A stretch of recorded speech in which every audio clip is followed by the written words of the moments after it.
এই ভিডিওটা দেখে অনেকে বলতে পারেন যে এত ছোট একটা মুরগির বাচ্চা। সো আপনাদের বলে রাখি যে এই মুরগির বাচ্চাগুলো শরীরের জন্য অনেক বেশি ভালো, বেমারি মানুষের জন্য তো অনেক বেশি ভালো, যাদের শরীরে রক্ত কম, শরীর দুর্বল। ডাক্তার তাদের এইগুলা ছোট ছোট চড়ার বাচ্চা খাইতে বলে, যেমন আমাকে বলছে, তার জন্য এইগুলা কিনে আনছে, বিশেষ করে ছোট চড়ার বাচ্চা। সো এইখানে এখন রান্না বান্না করবে মা। এইখানে মাটির চুলাটা নিয়ে ভাই কি যে বলবো, অনেকেই কমেন্ট করে যে এত নোংরা আপনারা।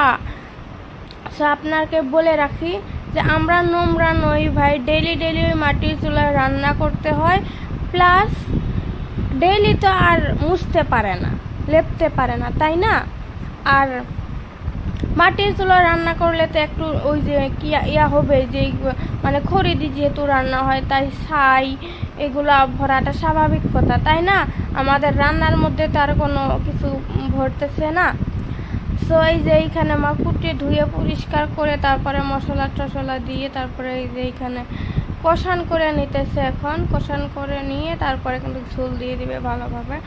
আর এইগুলা খাইলে খুব জলদি শরীরে এনার্জি পাওয়া যায়, প্লাস শরীরে যে ইয়া থাকে, কম থাকে রক্ত, আয়রন কম থাকলে এইগুলা খাইলে খুব তাড়াতাড়ি মানে ফল পাওয়া যায়। খুবই ভালো, শরীরের জন্য খুবই উপকারী, যার জন্য আমি কয়েকটা খাইছি, আরও খাইতেছি অনেক দিন ধরে।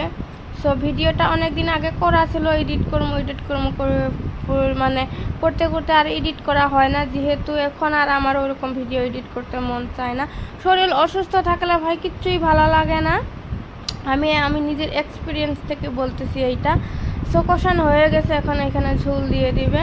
তারপরে ঝোল দেওয়া হয়ে গেছে, এখন এইখানে ঢাকনা দিয়ে ঢেকে দিয়ে একটু মানে ভালোভাবে আবার মানে যাতে ঝোলগুলো একটু ভালো জাল হয় তার জন্য রেখে দেবে ঢাকনা দিয়ে ঢেকে।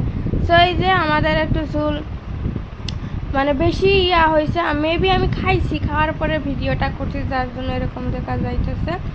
সো রান্নাটা কিন্তু দারুণ হয়েছিল, আর এইভাবে খাইতে অনেক বেশি মজা লাগে, আপনারাও ট্রাই করে দেখবেন।